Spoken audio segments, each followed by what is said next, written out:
Have you ever wanted something so badly that it started to consume your identity? For most people, dreams remain exactly that, dreams. But sometimes, when ambition begins to blur into obsession, the consequences can be devastating. This is the story of David Tronnes, a man who desperately wanted to become part of a reality television show. A story that ultimately ended with his wife dead, a murder conviction, and a life sentence behind bars. But what makes this case so fascinating isn't just the crime itself, it's the behavior. Because long before investigators focused on physical evidence, many of them became focused on David, and the more they watched him, the more uncomfortable they became. In April of 2018, David Tronnes believed he was finally on the verge of achieving a dream he had chased for years. He and his wife, Shanti Cooper, were renovating a home in Florida, but the project had become much more than a simple renovation. For David, it represented opportunity, a chance for recognition, validation, and most importantly, visibility. A television producer connected to a home renovation series had shown interest in the property. The show specialized in transforming distressed homes into impressive renovations. To David, appearing on the program wasn't just a bonus. According to testimony later presented in court, it was something he genuinely wanted, possibly more than anyone realized. The problem was that his wife didn't share the same enthusiasm. Multiple witnesses later described Shanti as highly focused on her career and far less interested in participating in a television production. At first glance, that might sound like a normal disagreement between husband and wife. Married couples disagree all the time, but years later, investigators would begin asking whether that disagreement pointed to something much deeper. 6 days before Shanti's death, a producer met with the couple. According to his testimony, the atmosphere felt tense. Shanti appeared uncomfortable. She didn't seem excited about participating in the show. And although nobody could have predicted what would happen next, investigators would later view that meeting through a completely different lens. Then everything changed. On the afternoon of the 24th of April 2018, David called 911. He claimed he had discovered his wife unresponsive in a bathtub. Emergency personnel rushed to the scene. When they arrived, they found David attempting CPR. He appeared devastated, desperate, overwhelmed. At least, that was the initial impression. But there's something interesting about homicide investigators. After years of dealing with violent crimes, they learn that grief doesn't follow a script. Some people scream, some remain silent, some panic, others appear emotionally disconnected from reality. There is no correct way to react to tragedy, but there are behaviors that naturally attract attention. And David began attracting attention very early. After leaving the residence, he was brought to the police station for questioning. At that point, he wasn't under arrest. He hadn't been charged with a crime. Investigators were still trying to understand what had happened, so they treated him accordingly. They offered him water. They offered him food. They maintained a calm and respectful tone. To David, it may have seemed as though everyone believed his story. But behind the scenes, investigators were already beginning to identify problems. As the hours passed, a pattern started to emerge. Whenever the conversation focused on Shanti's death, David appeared emotional.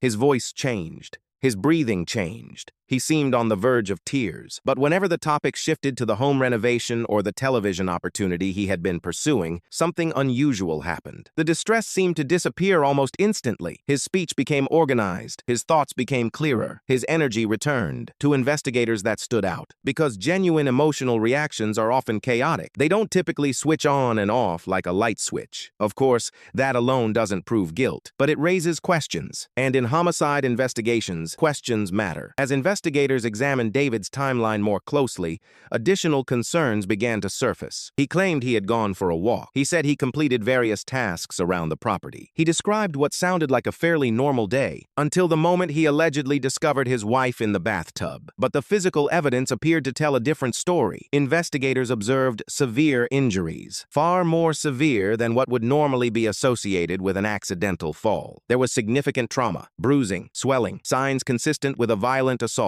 The more they examined the scene, the less David's explanation seemed to make sense. Eventually, investigators reached a troubling conclusion. They believed Shanti was already dead or very close to death before David supposedly.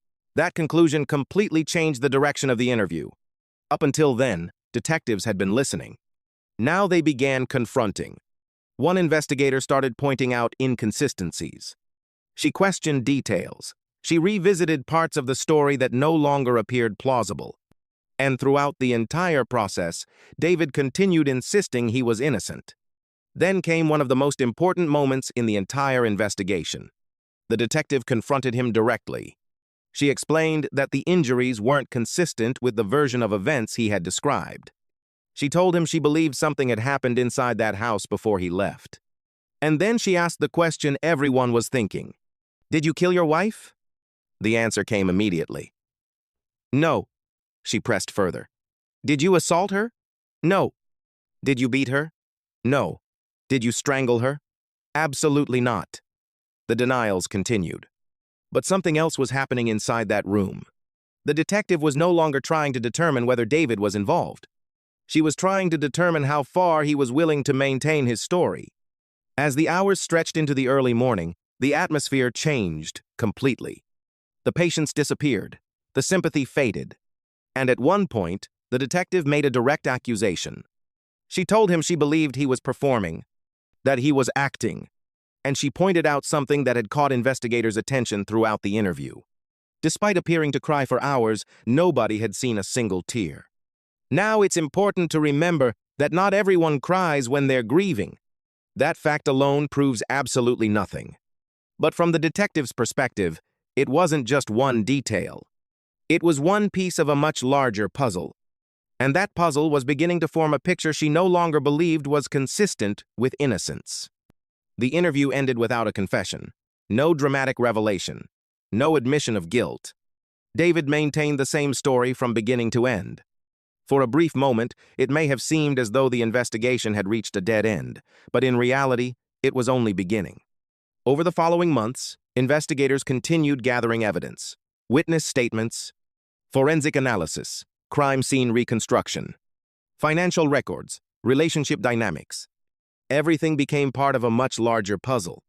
Prosecutors eventually developed their theory. According to the state, this was not a random attack. It was not a burglary. And it certainly wasn't the work of an unknown intruder who entered the home, committed a murder, and vanished without leaving a trace. Instead, prosecutors argued that the person responsible was already inside the house. Someone who knew the victim, someone with a motive. Months later, a grand jury formally indicted David Tronnes for murder. But the trial would still take years to begin. Questions surrounding his mental competency delayed the proceedings. At one point, he spent years inside a secure psychiatric facility while experts evaluated his ability to stand trial. Eventually, a judge determined that he was competent. The case finally moved forward. At trial, prosecutors presented evidence suggesting that Shanti had been violently assaulted before being strangled. According to the state, the severity of her injuries demonstrated a clear intent to kill. This was not an accident. This was homicide. The defense fought back aggressively. They argued that investigators had focused on David too early. They claimed the case relied heavily on circumstantial evidence. And they insisted that reasonable doubt still existed. But after reviewing all the evidence and hearing all the testimony, jurors reached their decision. David Tronnes was guilty. He was convicted of first-degree murder. For Shanti's family, the verdict represented the end of a long and painful wait for justice. One of the most emotional moments came when her son addressed the court. He remembered simple moments with his mother. Family outings. Conversations. Ordinary memories that had suddenly become priceless. And perhaps that's the real tragedy behind cases like this. The headlines focus on suspects, trials, evidence, interrogations. But for families, the story never truly ends. They continue living with the loss long after the cameras are gone. David Tronnes was sentenced to life in prison. Today, he remains behind bars. And what began as a dream of recognition and fame ended in the worst possible way. A murder conviction, a life sentence, and a legacy forever defined by a single devastating decision. The defense being that he was out of the house walking the dogs while an unknown intruder broke in and murdered Shanti. You heard about the sleeping arrangement. You heard how the defendant was sleeping in the garage with the dogs while Shanti was staying in the essential, one-bedroom apartment separate and apart from him. And this had been going on, for over a year. This was an intentional killing. A random stranger that comes into a house isn't going to, take the time that it takes to strangle a person, to move them to a tub. Not take anything? Doesn't make any sense. Leave no sign behind, no fingerprints, no DNA? That doesn't make any sense. You have the severe beating of Shanti. You have the injuries to both sides of her face. You have the fractured skull, the swollen shut eye, the damaged eye on the other side. That you saw the intense bruising and bleeding in both sides of her mouth. This was a beating. So at some point in that beating, the defendant, and you can infer this from the facts, intended to cause the death. And he did it with a premeditated design. We ask that you convict him of first-degree murder. Thank you.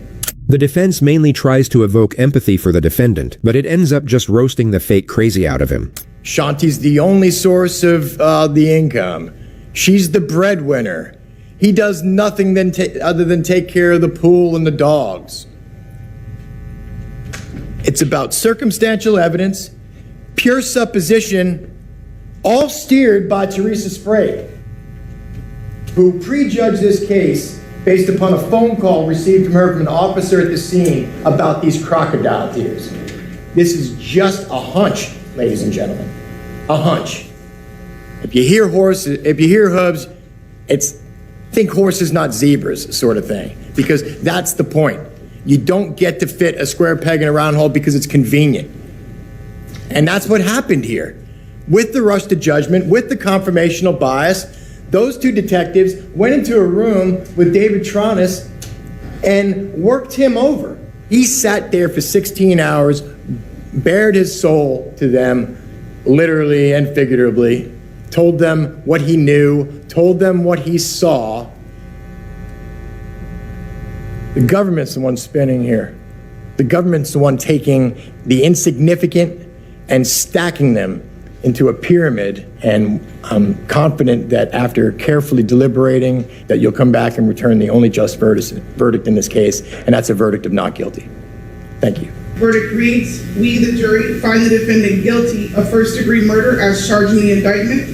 So says we all, dated at Orange County, Florida, on the 18th day of October, 2023, signed by the foreperson. Signed by the foreperson. In the midst of this tragedy, Shanti's impact as a mother was shown through her son Jackson. His victim impact statement was both heartrending and dignified. My family and I have been waiting for about 5 years for justice. I miss her so much. I would have never thought the day before was the last time I would see my mother alive. I miss the times where we would go to Universal, or just the simple times, like walking the dogs or going to the park. She was the best mom I could ever ask for. That's it. Defense, any questions? No, Your Honor. Thank you, Jackson. Mr. Tronnes, anything you wish to say prior to sentencing?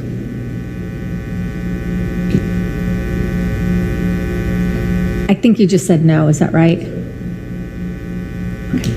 Then in this case, the court will adjudicate you guilty. We'll sentence you to life imprisonment. Luck to you, sir. And the court will be in recess. This is his